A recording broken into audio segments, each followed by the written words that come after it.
tardes, amigos, paisanos, y bueno, mis condolencias a los deudos, y bueno, pues para mí es un grato honor en este momento conmemorar el año de partida de nuestro paisano Máximo Canales Garriazo.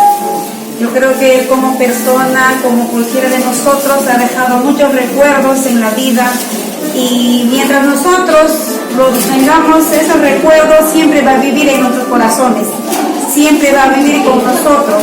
Dice la tradición, bueno, cuentan mis padres, ¿no?, de cuando una persona fallece nos acompaña por un año completo, está con nosotros aquí.